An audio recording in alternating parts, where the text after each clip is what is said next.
Olá, bem-vindos a mais um episódio do Conta Certa, o podcast da MPK Contabilidade. Aqui nós falamos de negócio, prosperidade, crescimento pessoal e profissional. E hoje vocês estarão acompanhando a mim, Kaique Valença, e a meu primo, Felipe Félix. Sejam muito bem-vindos a mais um episódio e hoje nós temos um caso interessantíssimo. Você teria coragem de abrir mão da sua segurança de um concurso público para seguir um propósito?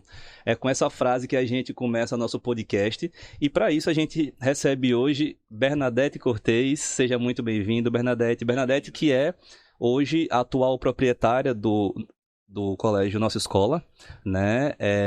Também procuradora da Fazenda Nacional, né? Bernadette, seja muito bem-vinda. Obrigada. Quer puxar? Bom, vamos lá. A gente tem muito o que falar, né? Na verdade, Bernadette, a gente tava até batendo um papo aqui, né?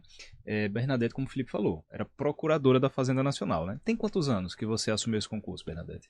Tem 10 anos. Eu entrei na Procuradoria da Fazenda em 2013. Fui lotada em São Paulo, fui morar lá. Passei 5 anos morando em São Paulo. Depois me mudei, voltei para Aracaju em 2018. Antes da pandemia, né? Ainda antes da pandemia, eu consegui uma função, entrei em um cargo de assessoria em que quem pegava cargo, quem tinha cargo naquela época, conseguia notebook funcional e podia fazer um regime híbrido de trabalho. Então, como meu marido morava em Aracaju, eu comecei a fazer esse regime híbrido. Eu morava um tempo aqui. Ele não foi morar com você em São Paulo, não? Ele chegou aí morar um tempo, só que ele é concursado da polícia do estado de Sergipe, então ele não conseguia isso de forma definitiva. Por um tempo ele também usufruiu de licença, ficou um tempo em São Paulo comigo, por muito tempo a gente ficou à distância. Difícil, né? Exatamente. Só romantiza muito, eu vou passar numa carreira federal, não é só assim não. Não é. E eu lembro bem que em 2013, quando eu fui chamada para a procuradoria, eu brincava dizendo que meu único objetivo era seguir solteira até São Paulo, né? Porque eu era jovem, 27 anos. E aí, um mês antes de me mudar para São Paulo, a gente começou a namorar. Aí. Tá vendo? Então, quando é pra ser, né? Quando é pra ser, não tem jeito. Então eu fui para São Paulo já namorando com ele e depois voltei também por causa dele. Então, Bernadette, você, como procuradora da Fazenda Nacional, veio morar em Aracaju lá em 2018, né? E pulando um pouquinho, nós estamos agora em 2025, que é seu estágio atual. Você hoje é dona de uma escola, né? Da nossa escola.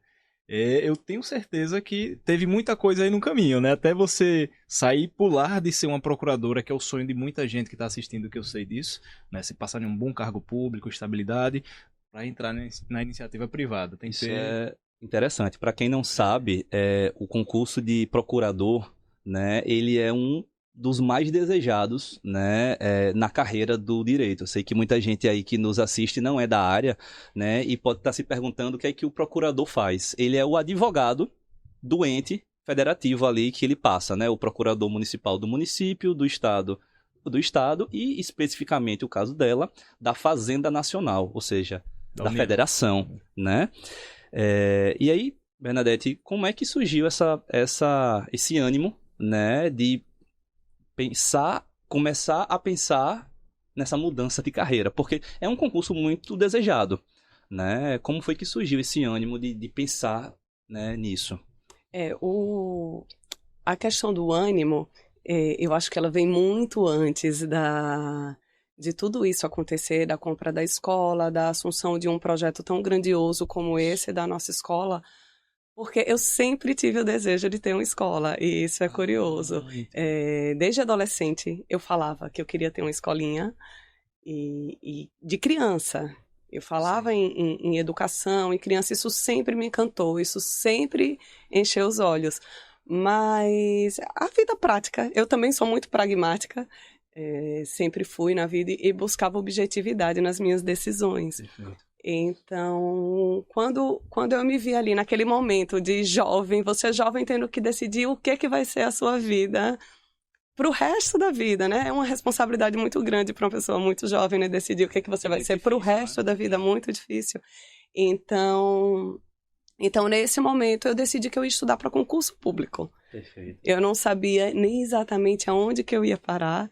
Eu só decidi que eu queria um leque muito grande de opções e que eu queria estabilidade, a tão falada estabilidade, ela também me seduzia. Sim. O bom salário, você saber que você entrando na carreira pública, se saísse bem ali, fizesse o seu papel, você teria a garantia de ter uma vida confortável. Eu diria assim, que não é que é fácil, mas você tem um roteiro a seguir. Eu estudo, né, bastante, passo no concurso e cumpro minhas atividades e objetivos. Poxa, ali meu salário vai estar no final do mês, eu não vou ser demitida se eu não fizer nada muito fora da curva, né? Exatamente. A previsibilidade é sedutora, né? De você saber... eu digo isso porque, com exceção do meu tio, pai de Kaique, todo mundo da família é concursado.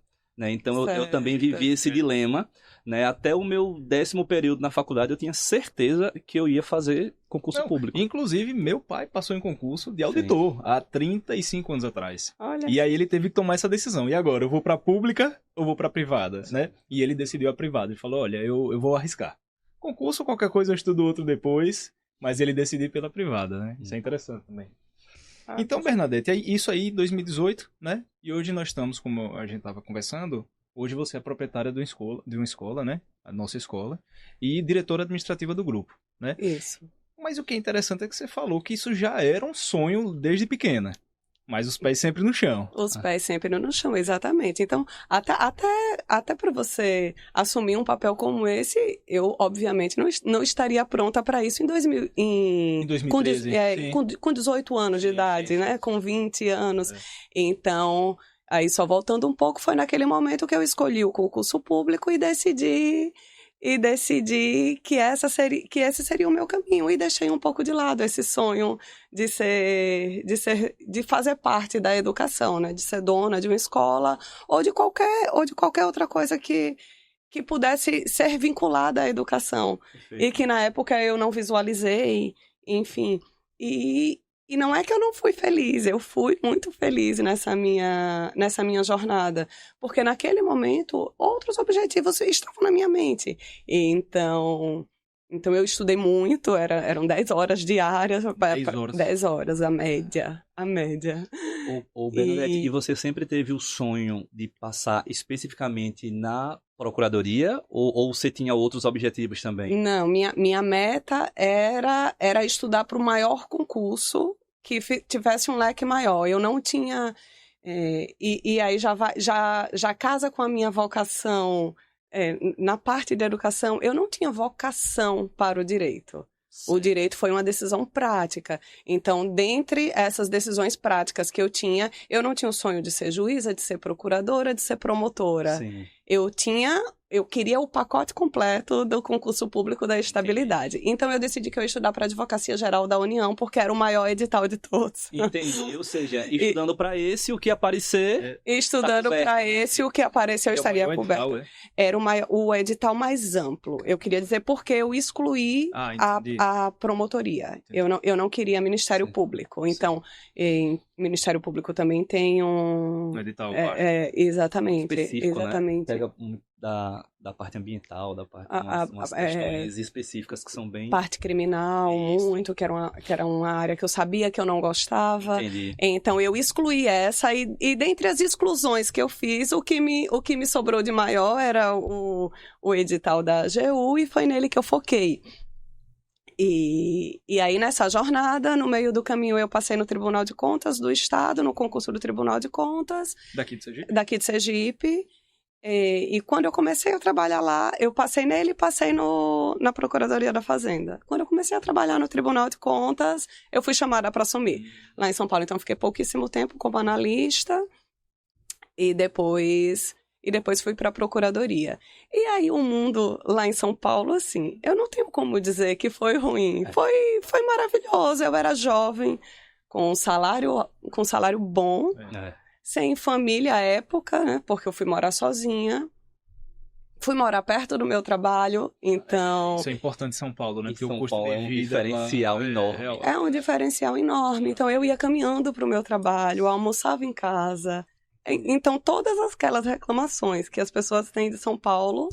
Ou seja, o que é que dá pra ver? Que muita gente ia falar, essa mulher é maluca de deixar isso. Quer dizer, ela conquistou o sonho de muita gente e ela virou uma chave, porque ela falou, não, eu vou deixar isso em stand-by e vou comprar uma escola. Na verdade, você estava nessa época com as oportunidades de São Paulo, mas com a rotina de Aracaju, né? Morando perto do trabalho, almoçando em casa, porque isso a gente faz aqui. Exato. Né? O que a gente vê em regra em São Paulo é a pessoa perdendo 2, 3, 4 horas no trânsito por dia, né? Assim, de maneira geral. Mas, e quanto tempo você ficou lá em São Paulo? Eu passei 5 anos em São Paulo e foi um período maravilhoso. Sim. Então, nessa época, junto comigo no concurso entraram outros jovens. Sim. Também no mesmo formato, começando a vida, ganhando sua independência. E então a gente fez uma grande família dos colegas de trabalho. Eu tinha um bom ambiente de trabalho, eu tinha colegas em que a gente se reunia, estava junto, e eu consegui fazer uma família. Então aquela história de que não existe amor em São Paulo não é verdade. Não, uma cidade fria, né? Não, eu fiz um grupo também do esporte. Então, eu passei 5 anos lá em São Paulo e eu voltei, inclusive, sem querer voltar. Sim. Eu voltei, na verdade, por conta da minha família, né, do meu marido, eu casei, e logo depois eu engravidei, tive filha. Então eu diria que as necessidades, elas vão modificando. Perfeito. Enquanto eu estava em São Paulo, eu tinha um conjunto de coisas que tornavam o meu trabalho muito agradável. Atrativo, né? Atrativo, exatamente. Todos os benefícios que estão junto com ele. Quando eu me mudo para Aracaju, em 2018, eu retiro todos esses elementos do meu trabalho e eu fico com salário e tela. E tela, porque meu trabalho passou a ser virtual. Então, eu deixo de ter interação social, Sim. eu deixo de viver... em comunidade. Desculpe, mas aí você voltou pra ficar com seu marido. Eu voltei Basicamente foi isso. Basicamente foi isso. Basicamente foi isso. Né? E engravidar, né? Você falou que ter sua filha, né? Eu acho que foi um ano menos de um ano. Sim, foi. Sim. Isso não foi sob licença, você voltou pra trabalhar mesmo aqui remoto. Eu voltei pra trabalhar, foi aquele sistema híbrido que eu mencionei, em que eu vinha de teletrabalho, passava uma semana em São Paulo, uma semana aqui, 3 semanas aqui, aí ia alternando de acordo com a agenda dos meus compromissos, do que podia ser presencial, que naquela época nem tudo era possível de acontecer online, a gente ainda não tinha tido a pandemia, o sistema não estava estruturado para que tudo pudesse ser online, então eu ainda ficava no regime híbrido, mas eu me distanciei demais de todo esse contexto e eu sou um ser social.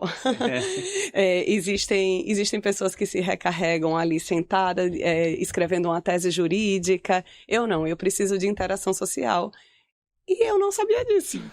Perdeu um pouco do sentido, né? Perdeu um pouco do sentido. Então eu comecei a me deparar exclusivamente com o meu trabalho ali diante das telas, na frente do computador, o dia inteiro, e aquilo começou a me incomodar.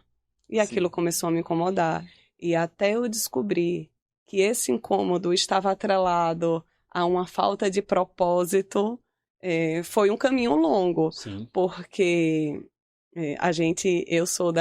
eu imagino que vocês também, a gente é da geração millennials, né, que a gente não teve educação emocional. A gente foi no cartesiano. Exatamente. Lá fazer direito, engenharia ou medicina e tinha que passar no concurso, enfim. Exatamente. Então, sempre fora trabalhando. Então, meu repertório de conhecimento emocional era pequeno, de autoconhecimento era pequeno. Então, eu diria que eu comecei essa busca em 2018, quando eu comecei a sentir um incômodo. Eu fiz, mas o que é que tá errado na minha vida? E durou 6 anos isso, né? Aparentemente eu tenho tudo. Sim, verdade. Aparentemente eu tenho tudo. Pra quem enxerga de fora, vai dizer, tá reclamando do quê? Tá reclamando Trabalhando de casa, com um emprego excelente. Perfeito. Tá reclamando do quê, né? Perfeito. Estabilidade.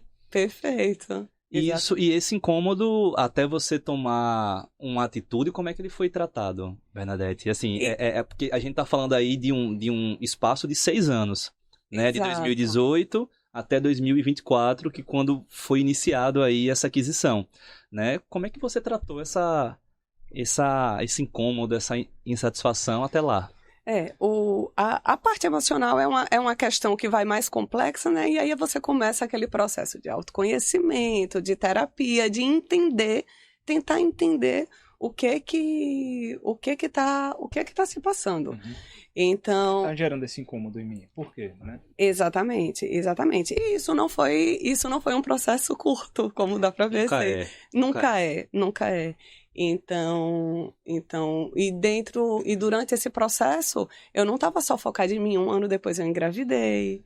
Sim. Ou 1 ano depois eu já tive filha. E aí eu já começo a parar de cuidar de mim. O que não é nem muito certo, mas não tem jeito, você se dedica a outra vida, a outra pessoa. Veio pandemia, que intensificou qualquer situação qualquer psicológica. situação. Então, assim, a pandemia começou quando minha filha tinha 3 meses de vida. Então é aquele medo absurdo. Você vê que um serzinho que não tem vacina, que não tem proteção. Exatamente. Então até um pouco das minhas questões ficaram paralisadas e ficaram em stand-by para serem tratadas depois, né? Agora o cuidado era com ela. E esse processo já pegou mais 2 anos do meu cuidado comigo. Então, quando eu volto a olhar para mim, depois dessa maternidade, depois de entender que aquele trabalho não estava me fazendo bem, a gente já tinha aí uns 4 anos na conta. Você realmente pegar início de uma maternidade junto com pandemia é uma loucura, né? Você fica, não é nem em segundo plano, é em terceiro e quarto, né? Porque eu acho que ela foi muito assim. Na questão da pandemia era a incerteza. Ninguém sabia o que ia acontecer. E juntar com a maternidade, que por si só, de primeira vez, né? Que é outra incerteza. Exatamente. Entendi. Eu achei, Bernardo, que tinha sido assim. Você falou uma coisa, não quero mais. Não, mas é um processo. Foram anos, foram a soma de várias coisinhas que você falou, opa, agora eu preciso realmente fazer uma mudança. Né? Diga-se de passagem, esse processo de autoconhecimento não termina nunca, né? Não termina nunca. Porque os parâmetros eles vão mudando, né? Quando você atinge ali aquele nível de entendimento, né? Seja em relação a você ou em relação ao outro, vão surgindo novas coisas, né? Então as demandas também vão mudando de acordo com a nossa maturidade, com a nossa situação de vida, com nossos problemas, né? A maternidade, por exemplo, pandemia, né? E as coisas do nosso dia a dia mesmo são provas de que os problemas mudam também, né? Não são o mesmo a vida toda. Exatamente. E justamente essa mudança que foi alterando o meu caminho. Então, num primeiro momento, todo aquele pacote da estabilidade me foi muito bom, me foi muito feliz. Mas chegou um momento em que aquilo não era mais suficiente. E aí a eterna insatisfação do ser humano, né? Que a gente... É aquela ambição que a gente tem dentro que nos faz estar sempre em movimento.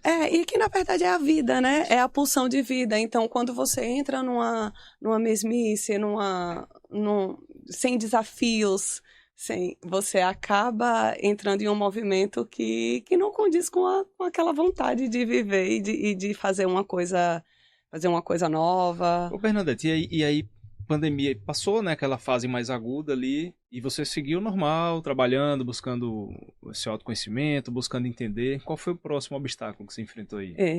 Eu só não classificaria exatamente como normal, mas foi exatamente esse processo. Mas quando acabou a pandemia, passou um tempo, eu fiz, não dá pra ficar do jeito que tá. Eu preciso mexer em alguma coisa. Então, eu internamente fui mudando de setor dentro do trabalho para ver se eu encontrava outros estímulos. Para ver se encontrava lá dentro, né? Exatamente.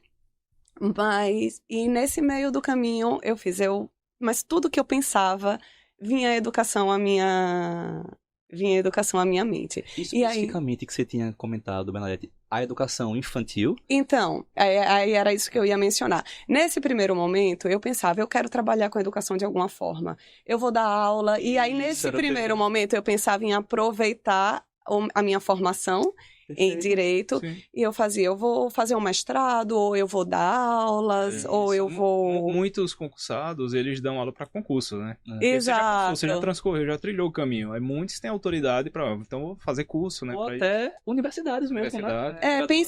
Pensei em dar aula para concurso, e aí depois eu fiquei achando que eu não gostaria de reviver Aquele período. aquela angústia, aquele período, Sim. porque eu sei que não é um período fácil. Sim, Então, e aí eu acabei, não, mas se eu for dar uma aula na universidade, eu preciso fazer um mestrado antes. Isso. Então eu estava naquela fase de planejamento. Perfeito. Mas também nada daquilo me fazia sair da inércia, né? Nada daquilo fazia me sair da inércia. Foi quando eu acordei e fiz, vou fazer um projeto social.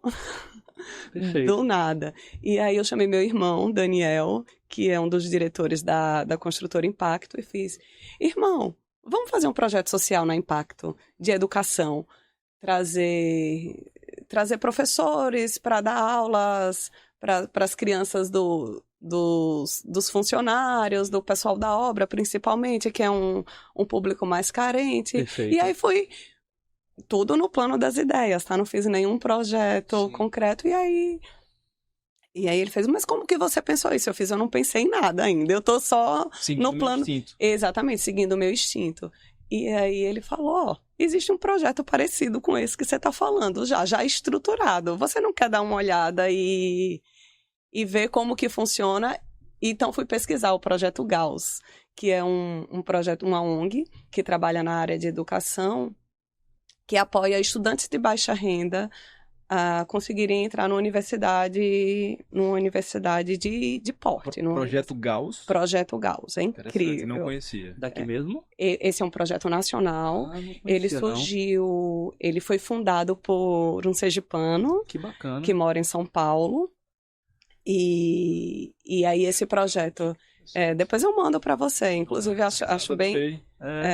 E esse projeto, ele faz um pacote de interdisciplinaridade. Perfeito. De apoio a esse estudante. Então, o objetivo é pegar o estudante que já concluiu o ensino médio, Perfeito. aí paga cursinho, dá uma bolsa de estudo, dá auxílio transporte, auxílio alimentação... Ou seja, as condições dele poder estar ali... Todas as condições para que ele possa exclusivamente É estudar. um projeto exclusivamente social. Exclusivamente. Não tem fins lucrativos. Não, nenhum fim lucrativo. É exclusivamente social e ele trabalha com voluntariado. Então, o meu papel nesse projeto era entrar como mentora, porque dentre as ofertas que fazem para o jovem, uma delas é ter uma pessoa que já passou por um processo de educação mais formal, auxiliando esse estudante, que muitas vezes nem tem esse apoio da família, porque a família está preocupada com a sobrevivência. Com a sobrevivência. Exatamente. Então tem aquele jovem que tem o sonho de estudar, que tem o sonho de fazer medicina, que tem um sonho, e que ele considera que aquilo não é para ele. E uma pessoa como você que já trilhou, você pode ensinar o caminho para ele. Vai por aqui, estuda aqui. Exatamente. Poxa. Então a gente fez o combo de... Eu entrei como mentora de um desses jovens nesse projeto e a Impacto entrou como patrocinadora. Então a ONG ela sobrevive por meio do patrocínio de empresas, do apoio financeiro, e ele tem todo um corpo de voluntários que fazem o projeto andar. Então, eu entrei nesse projeto voluntário na área de educação. Então, ao invés de criar eu entrei em um que estava pronto e que era, assim, fantástico. E foi muito bacana, que quando eu abri a página do Projeto Gauss, quando você abrir aí, você vai ver. Aqui. A página começa assim... Nós estamos na mesma página, literalmente. Eu quero mudar o mundo e você também. Sim. E aí, quando eu li aquilo, eu fiz. É isso que eu quero. Exatamente, olho brilhando. Eu fiz, é isso que eu quero. E eu quero mudar o mundo. Muitos ex-alunos hoje são mentores do projeto, né? São, porque você faz uma corrente do bem, né? Isso. Coisa maravilhosa. A sensação de pertencimento deve ser... Eu me arrepiei agora. De vez. Eu me arrepiei de vez. Pronto, e é isso que a educação faz com a gente. Ela faz a gente largar a procuradoria, porque... porque isso é vida. Você poder contribuir, né? Você poder se fazer importante na vida de alguém, não tem dinheiro que pague, né? Não tem. Ô, Bernadette, e uma curiosidade que eu fiquei aqui você falou muito bem, né, da sua visão em relação ao concurso público, aquele momento que você viveu. Você trouxe uma visão também de inquietação, né, momentos após. Eu queria saber, assim, se você pudesse dizer de maneira bem objetiva, o que é que significava o concurso para você naquela época, quando você entrou e viveu aquele primeiro momento, e o que ele passou a significar depois. Se você pudesse resumir o que ele impactava você, o que é que você poderia dizer? Eu diria que naquele momento da juventude, o concurso para mim significava conquista. Perfeito. Sucesso, porque eu lutei muito para chegar até ali. Quando eu entrei na universidade, eu já sabia que eu queria concurso, então eu já estudava as matérias pensando em concurso. Então eu estava ali estudando doutrina e lendo letra de lei, enquanto meus colegas estavam encaloradas, universitárias, aquele começo de vida jovem na universidade, eu estava ali, focada nos estudos. Então, essa primeira jornada, eu diria que foi de conquista, de sucesso, de estabilidade. E eu lembro bem no momento da minha posse. E é engraçado, eu não sou exatamente uma pessoa que tem uma boa memória, mas o corpo dá um jeito de guardar aquilo que é emocionante, que é importante. Então, eu lembro que os chefes da PFN estavam lá na solenidade palestrando e tudo mais, e eu chorava.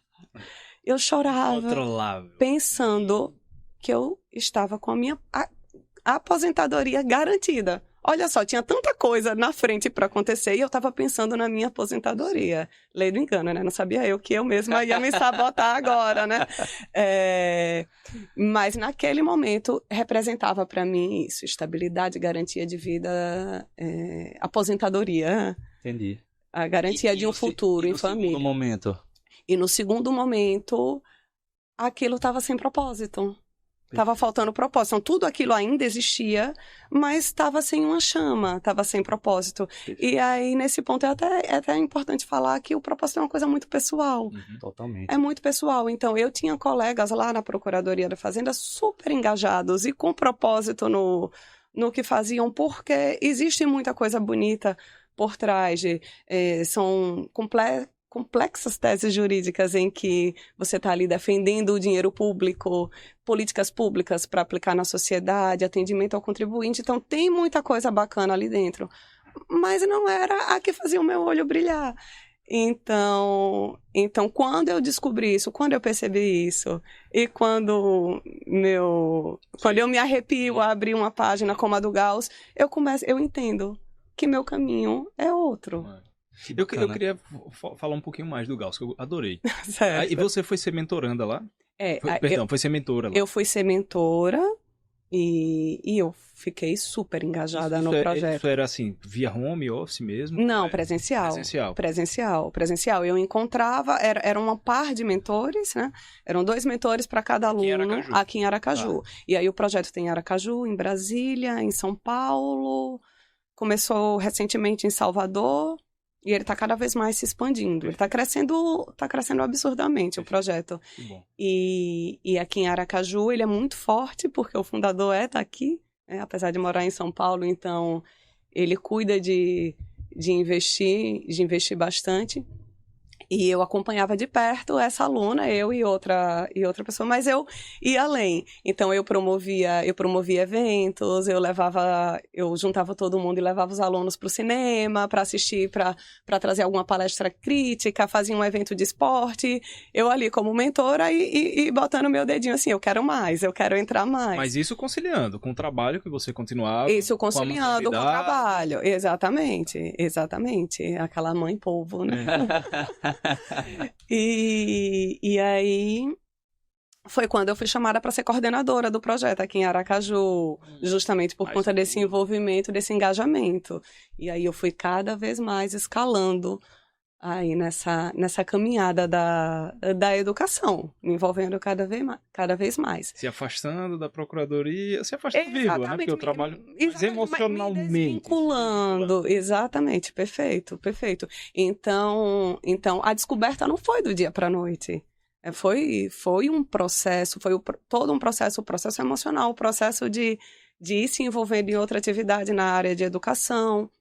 Parece realmente um chamado da vida, sabe? Parece um chamado da vida. Venha. Exatamente. E aquilo me preenchia. Então, quando, em 2024, no meio de 2024, no meio desse processo, eu estava no caos, já estava entendendo que eu ia entrar cada vez mais lá, mas eu estava numa caminhada ritmada. Sim. Aí a nossa escola, a sede da nossa escola é vendida. A comunidade... Você soube essa notícia assim através... Eu soube como todo mundo, pelo aplicativo da escola. Sua filha estudava lá. Era cliente, inclusive. Exatamente. Eu sempre disse que minha filha estudaria na nossa escola antes mesmo dela nascer.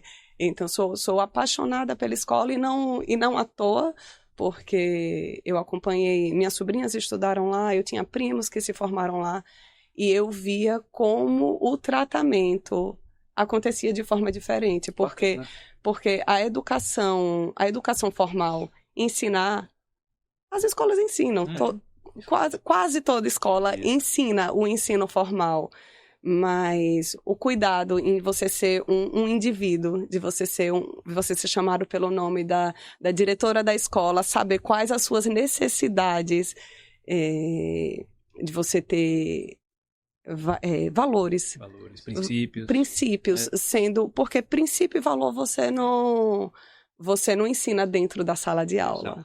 Você aprende na prática. E eu acho que isso que você está falando, sabe, Bernadette, e se aplica a todos os negócios. Você vai ter o cara que vende o mesmo negócio que todo mundo. Vou dar exemplo da MPK. A MPK vende contabilidade, nós somos uma empresa de contabilidade.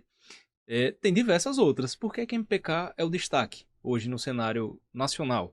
Porque a gente tem princípios que só nós temos, que são levados de geração para geração. Nós somos a terceira, né? E quando vier a quarta geração, vão ser os mesmos princípios de ética, de excelência, né? de profissionalismo, de transparência com o cliente. De o cliente chegar aqui, Dona Eva, nossa querida Dona Eva, saber qual é o tipo do café que aquela pessoa gosta.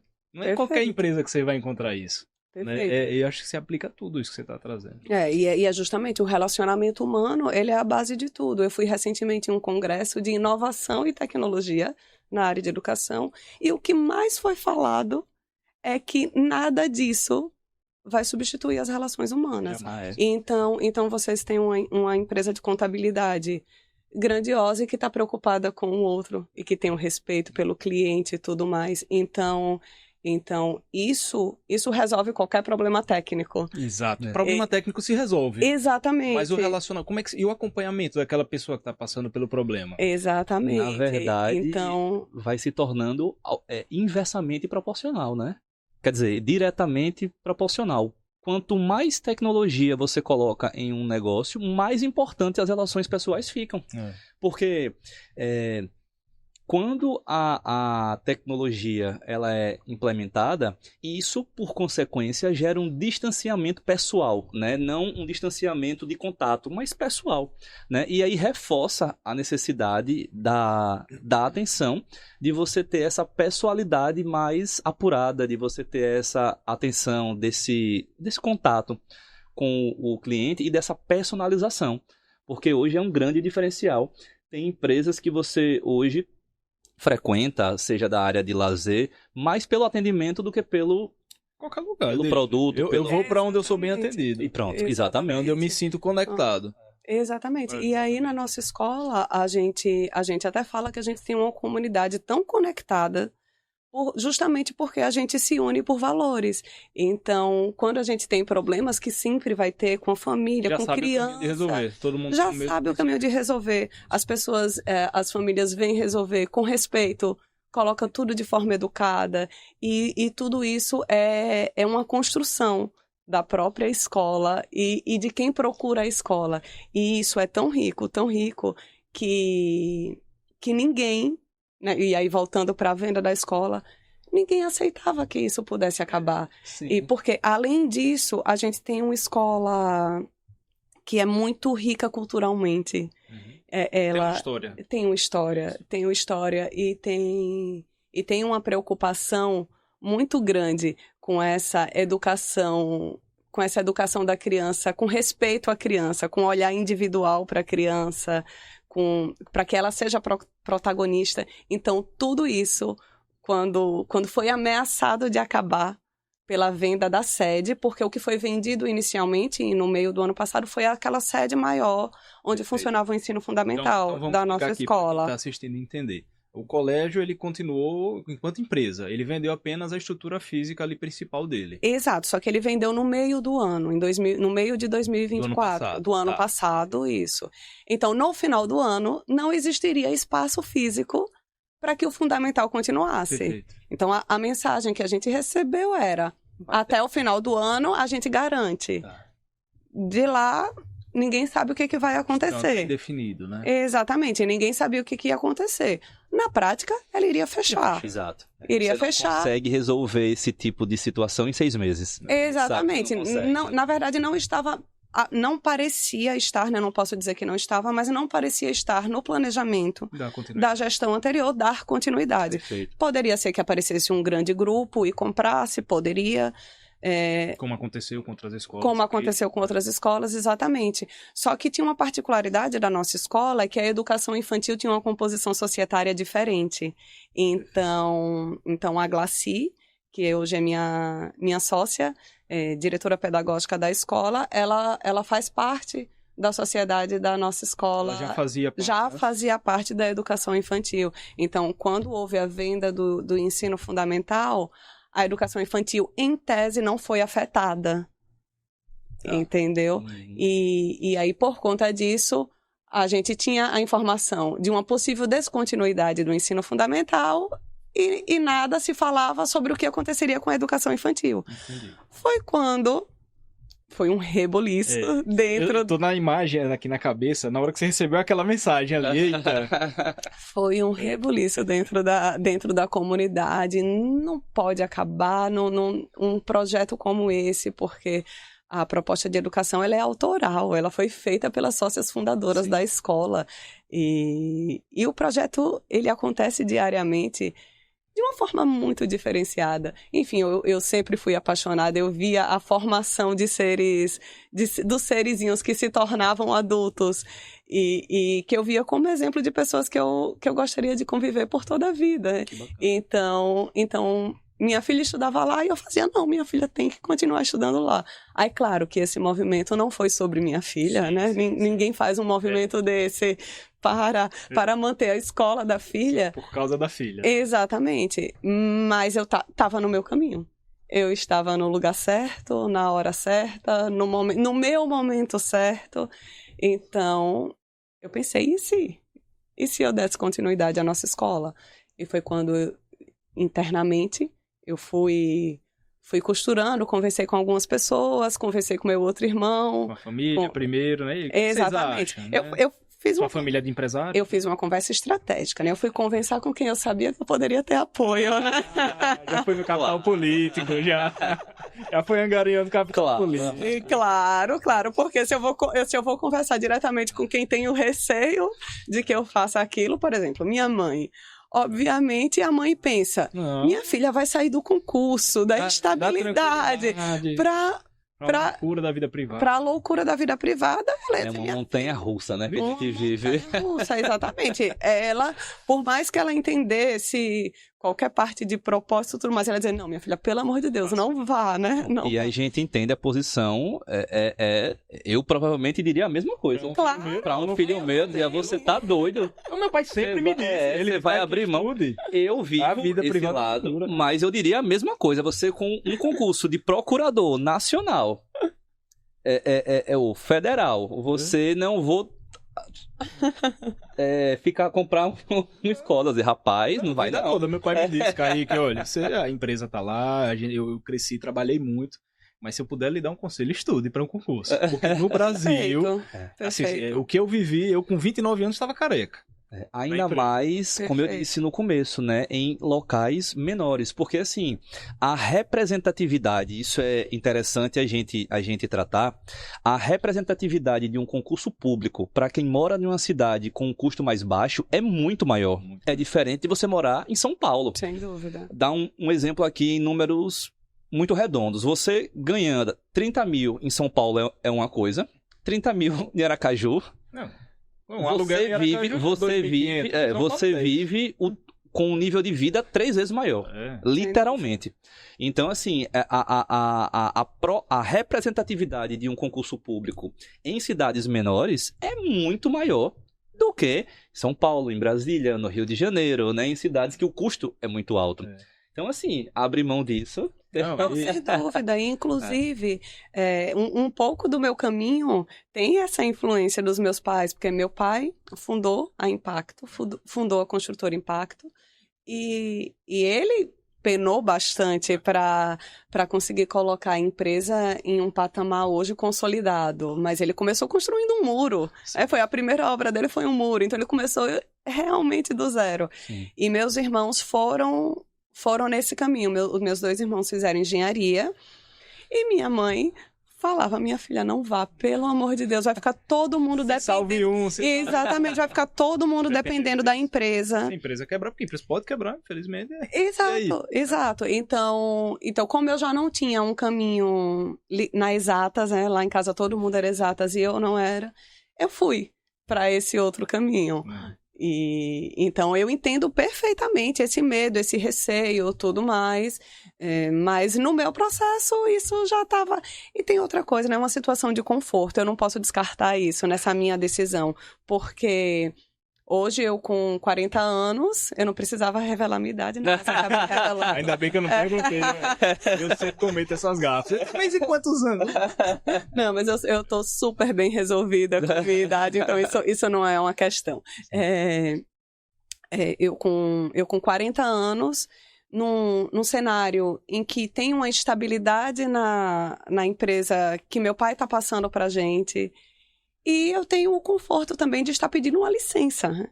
Sim. Então, até num cenário em que alguma coisa muito grave aconteça, eu tenho a segurança de poder... Tá resguardada. Né? Exatamente. Então, assim, eu tenho consciência de que eu tô vivendo um desafio, uma coragem, é desafiador, é uma mudança de vida absurda, mas existe, no fundo...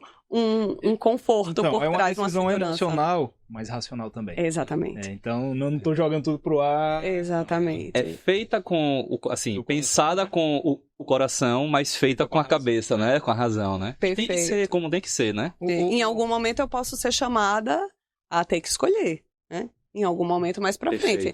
Mas, por enquanto, eu tô vivendo o que hoje me permite, né? E quando você tava angariando ali o capital político? Aí, eu tô adorando seguir o fio da meada. Aí começou com o irmão, ele... Opa, gostei. Meu irmão me respondeu, você fala disso desde adolescente, né? Pronto. Foi a primeira resposta dele. E a segunda resposta dele eu acho que eu não posso citar aqui, tá. Mas ele me garantiu que em termos empresariais... o negócio fazia sentido. Perfeito. Ou seja, financeiramente é um negócio rentável, é um negócio bom, tem princípios, exatamente. Tem tudo para dar certo. Exatamente. Precisa dar vontade de fazer acontecer. Exatamente.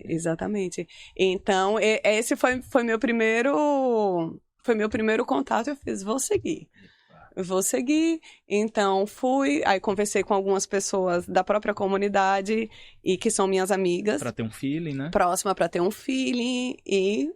incentivo, vamos, faça isso, porque vai ser incrível para os dois lados, vai ser incrível para o seu lado, para o seu caminho, para a sua jornada, e vai ser incrível para a sociedade, para a gente, para a comunidade escolar, porque a gente consegue dar andamento ao projeto da nossa escola. Então, eu convidei a Glaci, eu fui conversar, né? Inicialmente não foi exatamente um convite, a Glaci, e se eu fizesse a proposta para a gestão anterior, a gestão administrativa, de assumir a parte deles da escola, você continuaria comigo? Seria para você assim, um pré-requisito indispensável, né? Indispensável. A Glaci é a alma da escola. Ela é sócia fundadora, criadora do projeto, uma das criadoras. Ela criou o projeto autoral de educação junto com a Edmê, que se retira da sociedade, né? E ela é quem dá vida àquilo tudo, né? Então, inclusive, eu já falava, antes mesmo de assumir essa jornada, né, e de assumir esse compromisso, eu já conversava com a Glaci e falava que a gente precisava estruturar a escola, eu como mãe, que eu queria ver a continuidade daquilo e que a gente precisava estruturar o processo de sucessão da escola, de caminhar para ir organizando como que ela ficaria em um momento futuro, né? Porque, enfim, claro, as pessoas... e um dos papéis do gestor, principais papéis do gestor é treinar seu sucessor. Exatamente. O gestor que não está fazendo isso, você está resolvendo o seu. Mas e o problema da organização? Porque a organização é maior, né? Por exemplo, nós somos a terceira geração. Perfeito. Se a gente não treinar a quarta, assim, e Perfeito. aí? Acaba. Isso é um parâmetro muito importante, porque vem como eu disse, né, a parte do concurso público, né, é muito individualista, no sentido de que a operação depende exclusivamente de você. É você que tem que sentar, é você que tem que estudar, é você que tem que ir fazer a prova. Empresariar, não. Você precisa de gente, né, de pessoas. E essa diferença, né, é muito gritante. Você saber lidar com pessoas, você saber a importância, o reconhecimento, né, da importância, como você falou, né, que ela é a alma daquela metodologia, né? Então é importantíssimo você ter essa visão desde o primeiro momento, né? Exato. E eu tinha acabado de concluir um curso de governança e sucessão na Fundação do Cabral, lá em São Paulo, e era justamente um dos dados, né, do quanto as empresas elas morrem por falta de um processo sucessório, Exatamente. por falta da estruturação. Então eu chego já com essa proposta de estruturar para que a escola possa ser entregue, não só para essa, como para as futuras gerações, né? Para quem está assistindo, assim como ficou claro para mim, eu acho que fica óbvio que é um jogo de ganha-ganha. Ganha a escola, ganha os alunos, ganha a sociedade. Não tem ganha você que está se satisfazendo, né? Não tem onde dar errado. Eu acho que realmente faltava a pessoa que quisesse fazer isso acontecer. Que não é o mais fácil, pelo contrário, é o mais difícil, porque exige todo o tempo hoje, provavelmente, né? Do seu dia a dia, investimento que também deve ter sido feito, investimento financeiro, né? E vamos lá. E aí você chegou, levou essa proposta para a antiga diretoria. Como é que eles receberam isso? Surpresa? Na verdade, não esperavam? Na verdade, a gestão anterior, eu falei diretamente com o filho dos donos, né, que ficava lá. Também participava. Que também participava da escola, exatamente. E ele comprou a ideia de primeira, porque ele via ali a possibilidade do projeto criado pela mãe continuar. Uhum. Então, ele sabia o quanto que aquilo não seria fácil para os pais, porque por mais que eles estavam deixando a escola já mais velhos, mesmo, se aposentando no fim das contas, né? Eu acho que chegou o que eles tinham para contribuir, tinha finalizado, né? Tinha encerrado. Então, sem uma sucessão com a venda da escola, aquilo ali se acabaria, por tudo que eles construíram, viveram. Então, o filho deles viabilizou para que isso acontecesse e garantiu que ia dar prioridade para a gente. Então, se aparecessem grupos tentando comprar a escola, ele estava disposto ali a sustentar de que o projeto deveria continuar comigo, porque ele sabia que comigo a escola dele estaria boas mãos, né? Estaria em boas mãos e estaria garantida de que a gente estava alinhado com propósitos, valores. Perfeito. Então, não se tratava de uma operação financeira. Perfeito. Era muito maior que isso, né? Claro que o dinheiro é preciso, claro, para tudo, para o investimento. É o que viabiliza o sonho. Né? Sim, exatamente. É a ferramenta que viabiliza o sonho, a operação, que a máquina gire. Exatamente. Então é engraçado, porque, Bernadette, sair da carreira pública para já entrar na privada, assim, fazendo uma aquisição, que é um processo extremamente burocrático, trabalhoso, cansativo. E de uma empresa que não é pequena. Que não é pequena, uma das grandes empresas de Aracaju. Exatamente. Que pancada, viu? E de uma atividade que não é simples. Tem sido um desafio muito grande. E de uma atividade que não é simplória, porque a quantidade de regra específica, né, você tá agora acompanhando, são diversas. Mas, né? Felipe, uma coisa é você abrir um negócio do zero, outra é Sim. você pega um negócio com com décadas de história. 35 anos, não é isso, Bernadette, de história? Exato. 35 anos de história, você puxar tudo aquilo, entender, preparar uma continuidade. Isso. Né? E aí nesse ponto eu tenho um conforto muito grande de ter a Glaci ao meu lado, porque a Glaci, ela fez parte de tudo isso intensamente, ela vive ali a escola, então eu aprendo diariamente com ela, estou por... E a gente contratou uma equipe especializada no assunto, para poder, então, a gente tem uma consultoria financeira escolar específica para acompanhar todo o processo, para fazer o processo de sucessão, de compra da escola, né? De sucessão não, de compra da escola. Então, tudo isso foi muito estruturado. A gente conta com... Meus irmãos entraram na sociedade, então, Marcos e Daniel, que são diretores da Impacto, com experiência de 20 anos não tem experiência na atividade específica escolar, mas tem experiência empresarial. Isso. E que faz toda a diferença na condução do negócio. Então, eles entraram na sociedade, eles fazem parte do conselho, então, toda decisão estratégica, a gente senta junto e decide. Então, eu não tô nessa jornada sozinha. Seria muita ilusão achar que sozinha Claro. Eu daria conta, né, enfim, são... Desse processo. Exatamente. Hoje podemos dizer que já está concluído o processo ou ainda faltam algumas pendências? Hoje você já está tocando mesmo. Não, o processo está concluído. E aquisição, né? O processo está 100% concluído. Claro que existem itens em transição, coisas que ficaram da gestão anterior e que a gente ainda administra, mas são coisas operacionais internas. Nada que... Prometa a operação. Não. E que vai fazer diferença pro público externo, não. Então, tá concluído. Vamos falar de crescimento? Vamos. Quais são os próximos passos agora, Bernadette? O que você tá pensando? O problema é que a execução não dá tempo de acompanhar a quantidade de ideias, né? Porque a cabeça não para, né? Inclusive, essa é uma diferença muito grande para a atividade pública, né, do concurso público, porque eu terminava meu processo, eu ia pra casa, seguia a minha vida, nunca perdi uma noite de sono.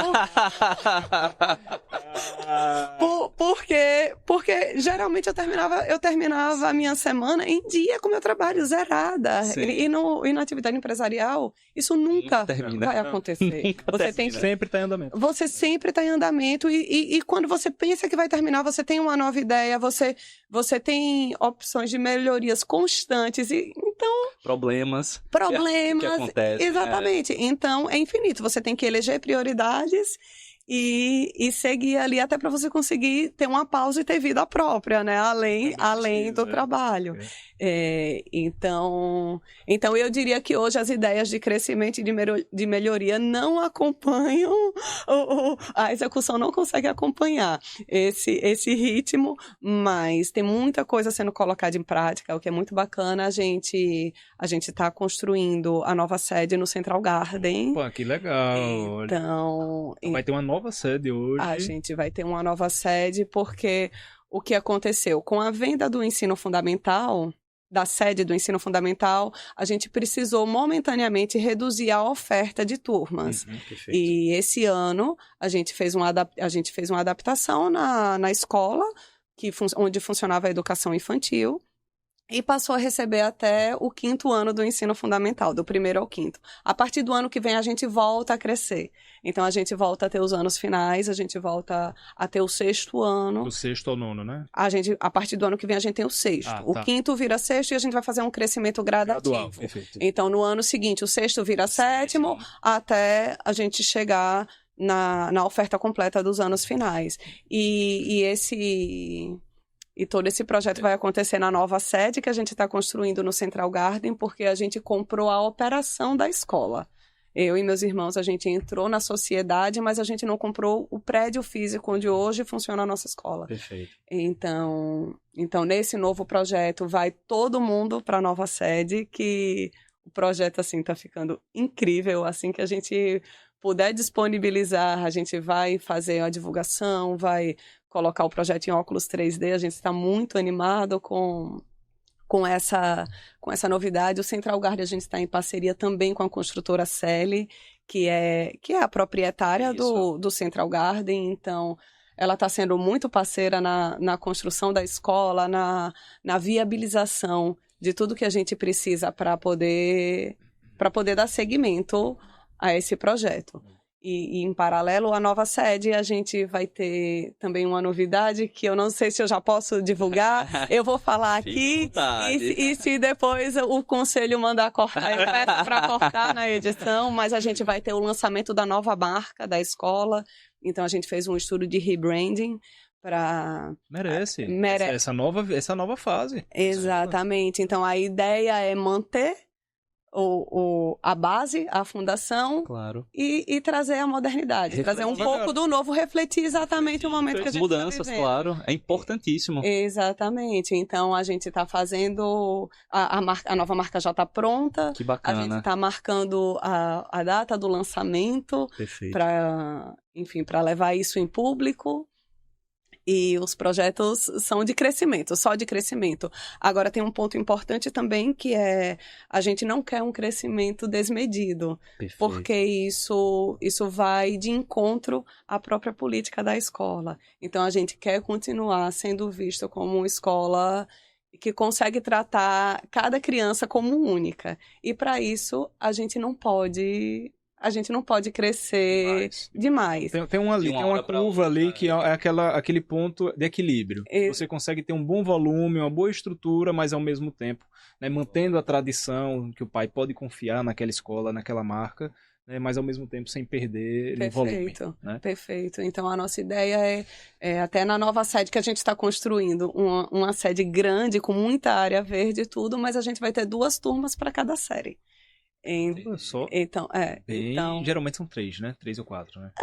Tem escolas que devem ter. Tem de todos os tamanhos. Tem de todos os tamanhos. Então, a gente poderia ir para qualquer tamanho. Né? A gente está construindo agora do zero, mas a gente escolheu seguir um formato em que a gente consiga dar realmente andamento ao... Eu fico muito feliz de uma empresa como essa ser mantida nas mãos de pessoas daqui do estado, manter a sua tradição, porque não é problema nenhum vir um grupo estrangeiro e comprar uma escola, como já aconteceu em outras escolas aqui, né? Mas quando tem essa realidade de ser mantido aqui, de o pai poder olhar para falar, poxa, eu tô falando com a diretora. Eu fui criado assim, né? Meu pai ia, minha mãe ia e conversavam com o diretor. Sim. O diretor da escola já me levou em casa, porque meus pais estavam trabalhando uma vez. Então isso é uma confiança que eu, enquanto pai, gostaria de ter. Sim. Né? De olhar e falar, tô falando com a dona, com a diretora da escola. Ela falou em uma situação acho que muito assertiva. Não é só uma operação financeira, né? É uma operação de propósito. Porque de todos os pontos que a gente conversou aqui, em nenhum ela falou sobre dinheiro. Verdade, Felipe. Né? Na verdade, a única hora que se falou sobre dinheiro foi para ela investir. Foi, né? Porque qualquer empresa, né? E assim... Quem achar que não está vivendo outra realidade, perfeito, né? Dinheiro serve como uma ferramenta para viabilizar os sonhos, a operação e tal, mas em momento nenhum se foi sequer cogitado, né, ou falado qualquer coisa nesse sentido. Isso é muito importante. É muito bom a gente ver que, além da possibilidade, né, do ganho de todo o ecossistema que gira em torno ali da escola, né? Que aí, como você falou, a sociedade ganha, os pais ganham, né? A escola ganha por estar sendo, né, dado continuidade, e que isso ficou aqui realmente com alguém que queira dar continuidade naquele propósito. Isso é, assim, impagável, realmente. Bernadette, que história maravilhosa, viu? Tá de parabéns. Ficamos muito felizes em acompanhar essa história, né? A gente acompanhou um pouquinho aí do processo. A MPK, inclusive, faz a contabilidade hoje, né? mas eu queria falar sobre propósito. Certo. Sobre propósito, o que é que você diria para as pessoas que estão em dúvida, como você já esteve, né? Você que viveu a estabilidade, né? Se afastou disso agora para tocar um grande projeto, com medo, insegurança, riscos, mas está aí, sorrindo. Com certeza, está aí sorrindo, com sua filha estudando, com seu coração sendo preenchido. O que é que você diria para a pessoa que está em dúvida agora também? Eu acho que um dos pontos que Felipe falou que é importante é a gente deve ir em busca dos nossos sonhos, dos nossos propósitos, mas sempre com o pezinho no chão, né? Então, não dá para achar que em todo o contexto de vida dá para se ir diretamente ao propósito, né? Então, existem situações em que você tem que primeiro garantir a sua base, né? A sua sustentação inicial, garantir direitos básicos, tudo mais. A partir disso, quando você consegue atingir esse ponto, vem uma nova necessidade. Isso, e aí a busca pelo propósito, a gente não pode deixar que a gente não atenda aos chamados da vida, né? Porque eles aparecem o tempo todo. Como a gente estava conversando até um pouco antes de iniciar aqui, e ao longo da história a gente vê que vários pontos me levavam à educação. Mas exigia que você passasse um tempo de maturidade, de preparação para isso. E exigia que eu tomasse uma decisão, que eu saísse da inércia, né? Então, em algum momento, se você está insatisfeito com alguma atividade sua, você tem que sair da inércia em algum ponto. E não é fácil sair da inércia. A física fala isso, né? Isso não é fácil sair da inércia. Você precisa de uma energia maior inicial para sair dela. Então, eu diria para você sair em coisas pequenas, em coisas menores, porque eu não chegaria do dia para a noite e compraria a nossa escola. Sim, perfeito.